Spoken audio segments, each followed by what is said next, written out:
All right, everyone. Welcome back to the Royville Movie House. We have just stepped out of the theater and all my popcorn is eaten. So let's get into our latest good movie, Vertigo. All right. Vertigo was produced in 1958, directed by Alfred Hitchcock. It is number 9 on the American Film Institute Top 100 of all time. It does star Jimmy Stewart as John Scotty Ferguson, Kim Novak as Madeline Elster / Judy Barton, Barbara Bell Geddes as Midge Wood, and Tom Helmore as Gavin Elster. It is written by Alec Copel, Samuel Taylor for the screenplay, and it is based on the novel, French novel, by the way, so forgive my butchering of this pronunciation, but Lettres de Mort by Pierre Boileau and Thomas Nursajak. It was nominated for Best Art Direction and Set Decoration, Black and White or Color. It did not get it for the Oscar there, and it was also nominated for Best Sound. All right, so let's get into it. So we're just going to start and dive right into the plot and then do characters after. Okay. Because the plot is something. The plot is the main thing, obviously. It starts off with Jimmy Stewart's character, John, as a police detective in a police pursuit across rooftops. The criminal is well ahead, jumping rooftop to rooftop, and John and a uniformed officer are in pursuit. Something happens, and John slips off one of the sloped roofs and is hanging by the gutter. His parkour was not good. The uniformed officer comes back and somehow thinks that he's going to pull John up, even though he's not anchored to anything, and ends up falling. And John gets to watch him fall to his death, which gives him a fear of heights. And every time he is high and looks down, he gets a sense of vertigo, which is actually pretty ingeniously shown in the movie as the floor basically rushing up at him of whatever he's at, the ground rushing up at him or whatever, and then rushing back down. It's actually pretty discombobulating to the viewer. It does give a little bit of a sense of what he's supposed to be feeling. So this incident causes him to retire from the police force, even though he was on a trajectory to be chief of police of San Francisco. Or he wanted to be. That was his goal. So the other characters in the... one of the other characters in the movie shows up at this point. Her name's Midge Wood. It's an old friend of John's from college. They dated at one point, and evidently were engaged at one point, but she broke off the engagement, but she doesn't date seriously anybody else. I don't know. There's a whole big thing. Are they together or not? I don't know. It was really weird. She's kept this torch for quite a while, and she's just there. She's his sounding board, for the most part. She knows people that he doesn't. He uses her knowledge to solve cases, is what I kind of gathered. Okay. That's what I gathered. So, Midge is there to kind of fill out the past of John's life. Then he gets a call shortly after this first talk with Midge, which is basically just about, why did you retire? You should retire. Maybe you should go away. Maybe you should just embrace everything. And John's not doing anything. He's not embracing the fact that he's no longer a police officer. He's not happy about having retired, but he doesn't want to go back because he's got this condition now that he gets dizzy at heights. So, yeah, that's what that whole thing was. And he's a man of means. He has his own means, so he can do what he wants. We don't know what means those are, but... Yeah, it's never really clear, but it seems like he never has to work again. That's kind of... But he was just a police detective. I don't know. Maybe his parents were rich. I don't know. He was also a lawyer. No, that's true. She did say hotshot lawyer who decided to become a police officer in order to become police chief. Right. So, anyway, so enter Gavin Elster, who is a college friend who needs John's help as a detective because Gavin needs John to follow his wife because he believes that his wife is being possessed by a ghost. I'm not making a joke here. That's literally what he thinks is happening. Yes, that's what he says is happening. John tells him, I would make an appointment for your wife to see a psychologist and maybe one for you, and starts to walk away. But Gavin talks him into just watch her one day and just tell me where she goes. So John takes him up on that and follows her around. She goes to a mission just outside of San Francisco to a graveyard, visits a graveyard of someone named Carlotta Valdez, who died in 1857. She goes to an art museum and stares at a painting for hours at a time of the lady named Carlotta Valdez. And she goes to a place called McKittrick? I don't know. I wrote it down. I just don't know how to pronounce it. Hotel. It's a house that a lover of Carlotta built for her. So obviously it's Carlotta Valdez is the woman that is casting a shadow over this woman's life, the Madeline's life. So John is intrigued, follows her another day. She goes through it exactly the same way as she did before, except for this time she goes to Golden Gate Park and jumps into the bay. So John jumps in and rescues her and brings her back to his apartment because it's closer than her house to dry her up because the bay is cold, and make sure she doesn't get pneumonia or whatever. And then she disappears after they discuss what happened. So she's a woman of mystery and married to an old college friend of his. And so he does some research into Carlotta, who was a showgirl back in the 1850s, well, before the 1850s, because she died in 1857. But in the early 1800s, she was a showgirl in old San Francisco. A rich guy saw her, took her out, gave her a lot of money. She got pregnant, had a kid, and the rich guy took the kid because his wife couldn't have kids and discarded Carlotta altogether. Carlotta committed suicide because she went mad at 26, which is the same age as Madeline, which is the whole thing. So I don't know what else to say after that. There's going to be spoilers pretty much from this point of the plot on. There's going to be huge spoilers because this movie, like the title, goes in various directions with little provocation, and I hate to use Shyamalan Ding Dong as the as kind of the idea here, but talk about, oh, what a twist, is basically the rest of this movie. Yeah, for the most part. So, the next time they're out and about, John and Madeline, they go about their business together, rather than him following her. They go to Redwood National Park, and she doesn't like it because she doesn't like the idea of dying. She has one of her spells, which basically when Carlotta, quote-unquote, takes her over, she goes into like a fugue state and then becomes basically Carlotta through a trance. He pulls her out of it.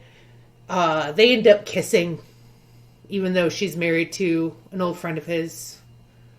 They quickly fall in love, and after a couple days, Midge sees it, gets a little annoyed.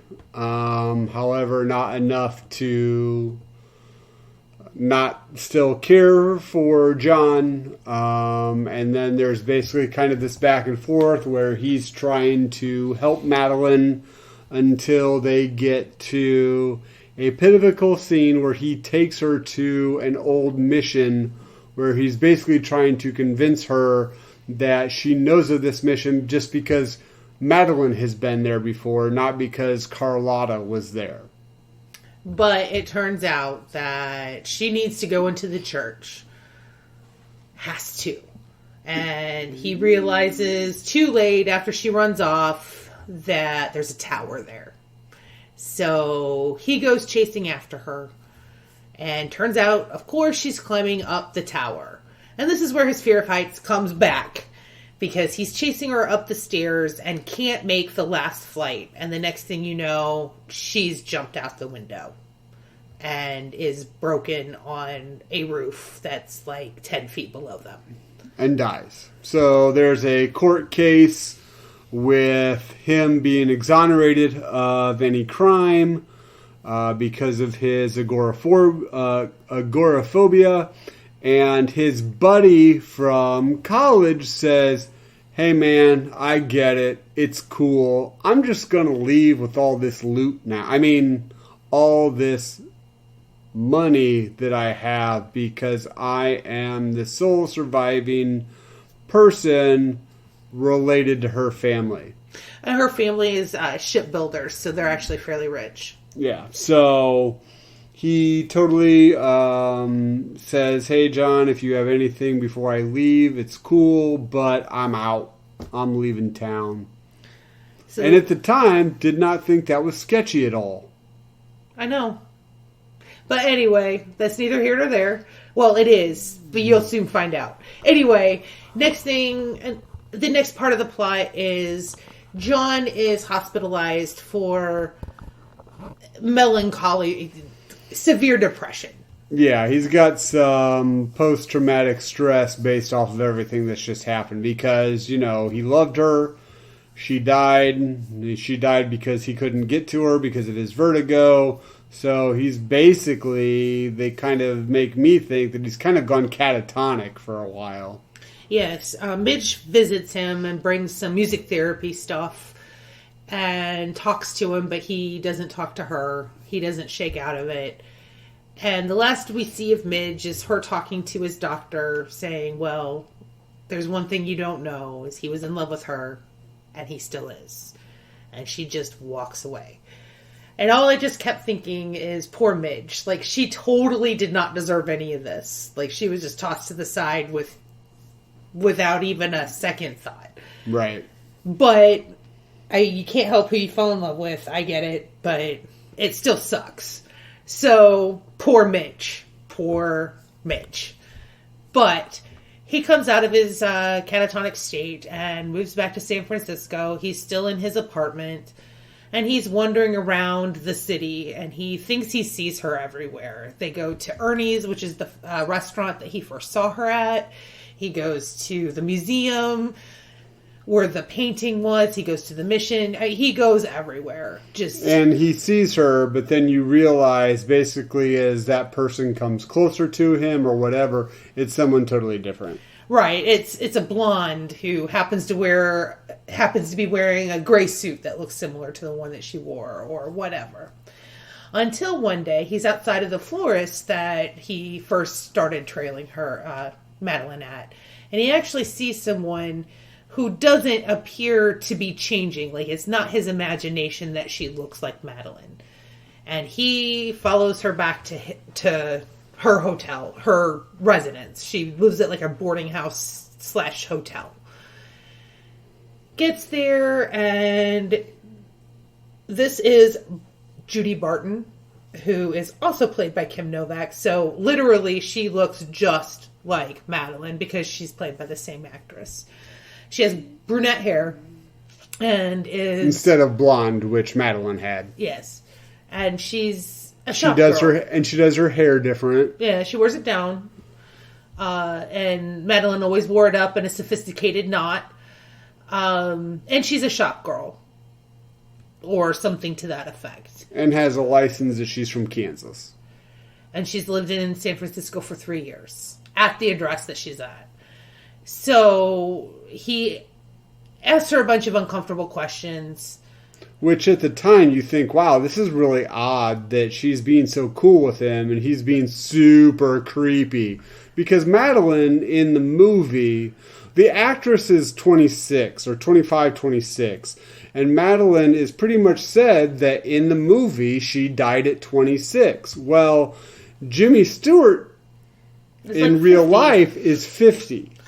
And it kind of seems like they're not shying away that he's an older guy. So this older guy comes and asks super creepy questions to this young girl in her little apartment by herself. And she's kind of aggressive, like, please go away. But then again, she's kind of cool with it. So I'm like, what the heck?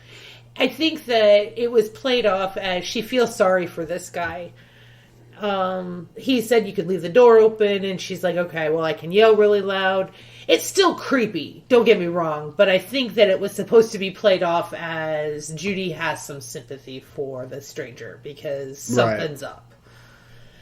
So it comes out that she reminds him of Madeline. Well, he doesn't say Madeline, but she was like, okay, so I remind you of someone, and now you want to pick me up. What'd she do? Did she dump you? And he gets a look, and she says, oh, she's dead, isn't she? And so after all of that, he says, I want to take you out to dinner to make up for this inconvenience. And she says, okay. And they start dating for an undetermined amount of time?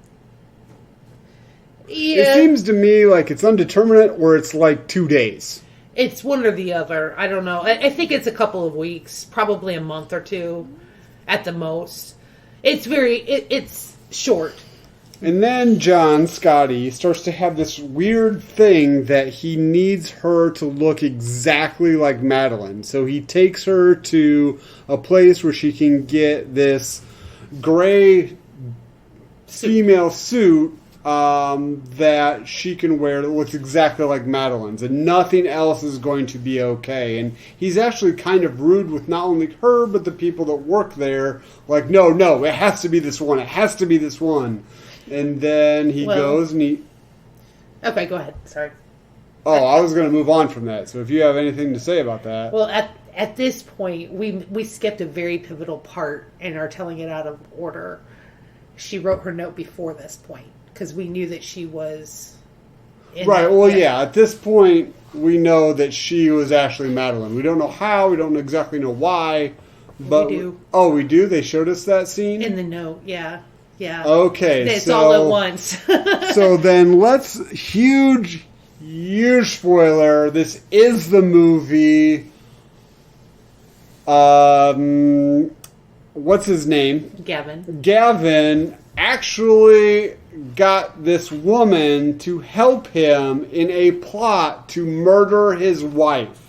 So when John, Jimmy Stewart's character, is following her, he is not actually following his wife. He's following this false representation of Madeline, which is Judy. So, yeah. So in hindsight, that whole, I'm cool, it's cool, you didn't kill my wife, because I did, and I'm skipping town. See ya, got away with it. Everyone got away with it. Yeah. So now we know, and John is starting to figure this out. So, and I think because of that, he's getting a little bit more erratic. It's just too much. He sees too much. And he makes her dress like Madeline. He makes her change her hair so that it's blonde like Madeline's. He makes her wear her hair like Madeline's. There's a very large argument about how she's supposed to wear her hair like that. And then it's kind of good for a moment. And then she puts on jewelry that he remembers that was Madeline's.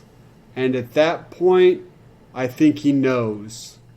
He drives her out to the mission where Madeline... returned to the scene of the crime. Or Madeline, quote, unquote, died. Yes. And, well, Madeline actually did die. Anyway, in the flashback scene, as she's writing the note to John that she ends up tearing up, she actually is in love with John. There's a thing there. And she wants him to love her for who she actually is. And she doesn't know whether to come clean or not because Gavin paid her a lot of money to pose as this woman and fool John into doing this. So she opts not to tell John and just hopes that John starts to see her for who she actually is. It doesn't really work out that way because he's just using her as a stand-in for Madeline in his crazed PTSD reaction. So once he figures out that Judy was actually Madeline and he's trying to figure out what actually happened, he brings her out to the mission and they climb the tower. He goes full freak out. Yes. Like he is dragging her up to the scene of the crime. She's screaming and yelling and he is basically not hearing it. He is telling her that we're going, dragging and pulling her all the way up there. And basically, at this point, we don't know what his purpose is because he keeps saying, this is my second chance. This is my second chance to save her.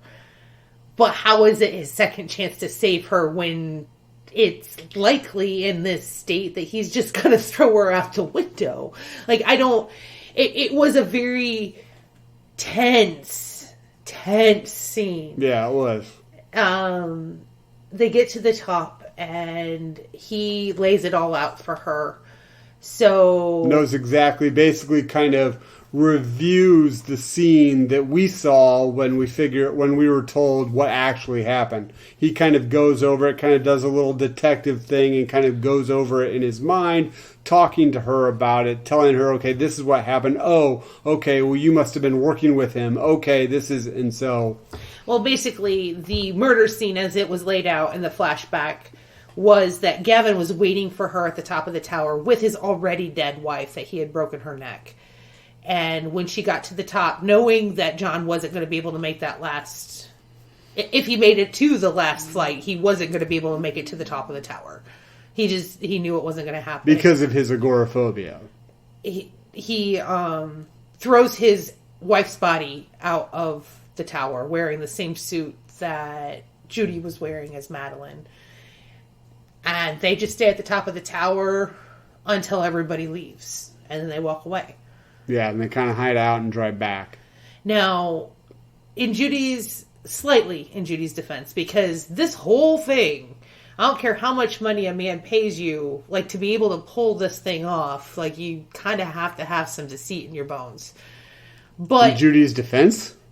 Well, She's deceitful? No, I'm sorry. Given that, in her defense, she did try to stop him. But there was nothing at that point she could do. Madeline was already dead. The real Madeline was already dead. Mm. So she did scream, which was a big point of contention for John when they were at the top of the tower, when it was Judy and John at the top of the tower. Why did you scream? Why did you scream? And she's like, because I wanted to stop it. And he kept going back and forth. And anyway, so it gets to a point where John's crazed behavior is basically at its height. And Judy is scared. And she's cowering near the window. And like an angel of death, one of the nuns from the mission rises up the steps. I was like, this is kind of odd, but a really cool, like, visual. But it's almost like this dark figure just appears behind John and freaks Judy out. And she stumbles backwards and falls out the window. As the nun was coming up, and this is something that I thought was very clever, because it gave you a second to go, what is that? And then she spoke and said, I heard voices. Right. So you knew it was a person. You didn't necessarily, connect necessarily that it was a nun. But in the crazed state that John had worked them both up as, I'm sure that was not enough. Right. It obviously wasn't enough. And that's where the movie ends. Is with John on the top of the tower looking down. Yeah. That's it. So, That's the plot. And I know we spent a little more time on it, but it's because it did twist and turn quite a bit. And I did want to lay it out as much as we could. And actually, we did say a lot about the characters in our review of them. Is there anything, if you want to go through the main 4 characters, is there any little thing you want to add? There's just a few, but nothing that would take any longer than a couple of minutes. All right. Well, so John Scotty. Was John Scotty. Why was his nickname Scotty when his name was John Ferguson? He liked drinking scotch? It was weird. Anyway, sorry. That's not... Or he's a Scotsman? I don't know. It was very strange. It wasn't really explained. Jimmy Stewart, I have to say, is a much better actor than I ever gave him credit for. Because he was a jerk in this movie, and I never would have in a million years have thought that he could do that. Well, he wasn't a jerk, but he was very aloof. And usually Jimmy Stewart plays a very warm character. Like, in most of the movies I've seen him in. And granted, that's like It's a Wonderful Life, and Harvey, and Mr. Smith Goes to Washington. And those are all him playing a down-home, small-town guy who's a little warm. He's a little insane. But, so, kudos to Jimmy Stewart. Like, wow. I believed him. Yeah, I thought he did really well. Jimmy Stewart's actually, especially when I was a kid, is still one of my favorite actors, so. Kim Novak, actually, even given that she was so young, I think she did a really good job of playing 2 different characters. I know it was the same character, but 2 different characters. Like playing the high-class Madeline and kind of a lower Judy, desperate. Like, there was enough of a difference, not just in look, but in how she behaved. I thought she did a great job. Which is amazing, given that she was really young. Honestly, to play that character. Midge. Not much really I can say about Midge. He had a torch for Scotty that lasted way too long. Poor Midge. Gavin was... And complete a-hole. And you didn't really know until in hindsight. Yeah, because Gavin actually had, from the very beginning, he contacts Scotty with this idea in mind. He finds out through channels that he has this agoraphobia. So before he even contacts Scotty, he has this whole idea and plan to kill his wife, and brings his college buddy, his college friend, into it, knowing that he is going to set him up, and he's good with it the whole time. Yes, it was insane. Because I think that he thought that he knew. It's actually acrophobia. Oh, acrophobia. I apologize. I was like, agoraphobia doesn't sound right, but it sounds close. I think agoraphobia is actually closed in spaces. I apologize. Acrophobia. But, yeah, wow. I think that he did not think that anything would stick to John because he did have acrophobia, and it was well documented. Now, the guy But he's still setting up his buddy. Even if that wasn't foolproof. He knew full well what he was doing and what could have happened. Oh, no. I'm not saying that he's not a jerk. Not by any means. He's full on a-hole. I'm with you. So, this movie, Vertigo, is a very good example of an Alfred Hitchcock movie. Which this is the first one I've seen, so... This is a moody movie. The soundtrack was very well written and very well teamed with the action on the screen. They did a really great job of the action fitting the story. And I think there was, even despite the fact that we've seen movies that are right around this time, I think that the speed of the narrative and how fast the plot is laid out for us is a lot more modern than, say, Streetcar Named Desire, which is only a few years young. I think it was 1956 or 1954, and this is 1958. So it's roughly in the same time period, but I think that the screenplay and the way that this was directed was a lot more modern in its storytelling. So I tend to enjoy things like Hitchcock. They're tense and sometimes a little scary, but it's mostly suspense and a little psychological playing with you. So, what did you think of your first Hitchcock experience? I thought it was really good. There was actually some tense moments. I think partly because of the way scenes were filmed, but I think also a lot of the way the characters, the actors were interacting with each other, because I thought Jimmy Stewart did a really good job of kind of playing that as things go along, he's getting more unhinged. And I also thought that Kim Novak did a really good job, especially towards the end, of trying to basically save her life. I did not really like the twists and turns of this movie really hit me, because I didn't know what I was in for. And I was like, okay, well, obviously I'm not, it's a Hitchcock movie. Maybe he's supernatural stuff. Like I said, first Hitchcock movie, not really sure. Then I'm like, okay. And then as the movie goes along, okay, it's not anything to do with the supernatural. So what's the hook? What is actually going on? Is she just having some kind of mental breakdown or what? And not thinking anything that her husband is the bad guy. So I'm like, okay, so what's going on with her? What's going on with her? And then all of the sudden she dies. And I don't know if Ellen remembers this, I paused the movie to see how much more of the movie there was. And there was like half of the movie left. I'm like, what is going on here? At one point, it was toward the end, but at one point he was like, seriously, this is where they're ending it? I think it was at the hospital or something afterwards. Right, yeah. And so I thought that maybe they were ending it with him just being catatonic and not really figuring out what happened. And then he sees Judy, and then I'm like, okay, what's going on with that? And then we find out that it was all a setup, and I'm like, seriously? It was all like mind blown that this turn happened. I'm like, okay.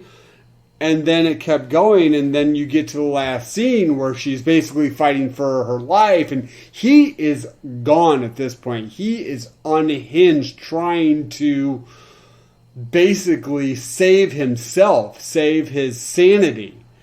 And I was all in at that point. I thought that this movie, even with the twists and turns, was really well done.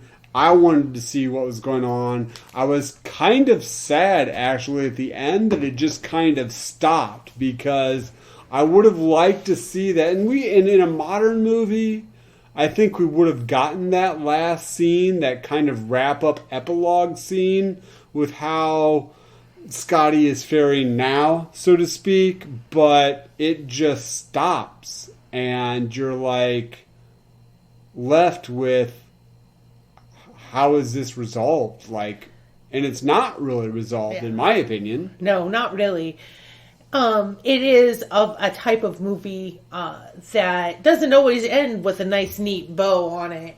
And for American audiences, sometimes that's just not the way that people want to see it. Like, you wanted that scene, but you didn't get it. Right. Because he was so unhinged, I imagine he's probably back in the hospital. But that's just what I imagine. That's not what actually... Maybe if I read this book, I'd know a little bit more. Because that's another thing that Hitchcock does like to do, is give you the ambiguous ending. Whether the work of literature that it's based on warrants that or not. So I don't know anything about the novel that this is based on. It's a French novel, but other than that, I don't know anything about it. So, I'm going to ask you the typical series of questions. Okay, I'll try to answer them. So, you liked it? I did. I liked it a lot. But once again, I'm a huge Jimmy Stewart fan. So it was kind of nice. Actually, I've seen the movies and a couple of the war movies that Jimmy Stewart's been in. Other than that, I really haven't seen him in this kind of role. I think the other Hitchcock Jimmy Stewart movie, Rear Window. Rear Window, is that on our list there? Yes. So North by Northwest is the only one we're not going to cover. Okay, so Rear Window is also on our list to watch, so that will be cool to see him in a role like this again. But I thought he did a great job. I thought not only his acting, but everybody else's acting was on par, and I thoroughly enjoyed this movie, even with the twists and the turns, because I think the movie is aptly named. We made a joke as we were watching it, why is it called Vertigo? Because he had vertigo like once in the movie, and then you never really go back to it again. Well, he does have it a few more times in the movie, but I think Vertigo is an apt name for this film because you don't know where you're looking. Yeah, you're off balance. Yeah, you are off balance through this movie trying to figure out what's going on. And for that, being a Hitchcock movie, that style I thought was really interesting. And you? Oh, yeah. This is the first time I'm watching Vertigo. It's not the first time I'm watching a Hitchcock movie, but it is the first time I watched Vertigo. And it is a really good piece of work that demonstrates Alfred Hitchcock directed so many movies, and so many of his movies are on this top 100 list that I'd almost call it a genre in and of itself. So this is a very good example of the Hitchcock style. And most of the other movies that we're going to watch that are directed by him, like Rear Window and Psycho, all have the same expertise in making the mood fit, and the music, and the way things are shot, and the way things are directed. So Vertigo has everything that Hitchcock uses. All of the high points of his style are all in it. So I did like that. I always have liked that. I like moody movies. Noir movies are some of my favorites. But this isn't a noir movie, but I'm just using that as an example. Noir is a mood. Hitchcock is a mood. Like, there's just no two ways about that. So yes, I did enjoy it. So this is not just in the top 50. This is in the top 10 of all time. This is number 9. So do you think that this deserves to be this high, or are we still a little early on our viewing to really make that determination? Yeah, I think we're still a little early on our viewing to make that determination. I mean, I can kind of see being so... See, I can't even say... I think you should ask me that question again after we've seen 2 more Hitchcock films. Okay. Because... to me, first of all, I can't say, well, of Hitchcock films, this is a seminal release because it hits all of the Hitchcock kind of tropes, because I don't know. Mm-hmm. Is it a good movie? Yes, I think it's a great movie.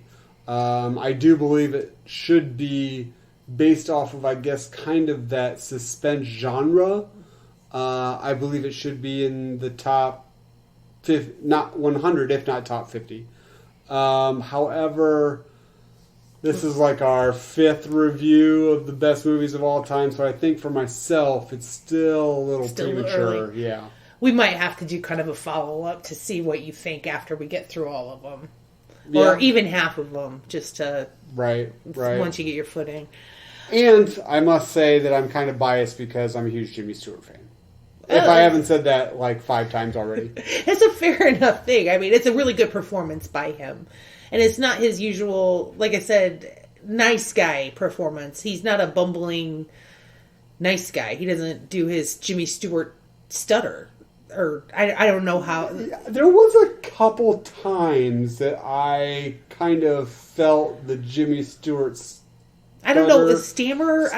Yeah, something like that. Starting to go, but no, he barely did that at all in this movie, which is interesting because I think it makes me appreciate now in some of his war movies though too. He doesn't really have the stutter, so I think maybe it was kind of a direction or a character trait he took in some of his movies. Like his earnest characters when they're being earnest. Right. And I'm not saying that he didn't have to do it but it makes me definitely feel a little bit more that Jimmy Stewart was acting more in, say, It's a Wonderful Life, as opposed to him doing a stutter there and not doing a stutter here.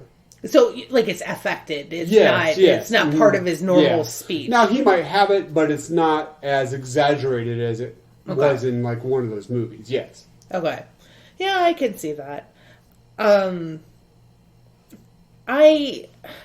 I think I agree. I'm going to probably continue to ask this question because there might be some movie that comes up that you're like, yes, this should be number one. I don't know. This should be like Citizen Kane level awesome. But I'll let you defer until we get some more. But I'm still going to ask it every time we record. So, would you recommend? Oh yeah, I definitely recommend, especially if somebody is interested in suspense movies. Or movies, now granted, listening to our review, they'll know the twist. But if you're interested in suspense movies, thriller movies, movies with a twist, or movies like Ellen said, kind of with that noir kind of like it's a mood films, I would highly recommend this movie. Highly recommend this movie. All right, so that's all I have to say. Aside from coming soon to the Royville Movie House, we have Teenage Zombies, also from 1959, so 1 year after this one. Oh, well, I'm sure that's going to be just great. Mm-hmm. So, that being said, it looks like they are lighting the lamps on the streets of Royville, so I'm going to go lasso the moon for Ellen, and we will see you next time. Good night, everyone. Night.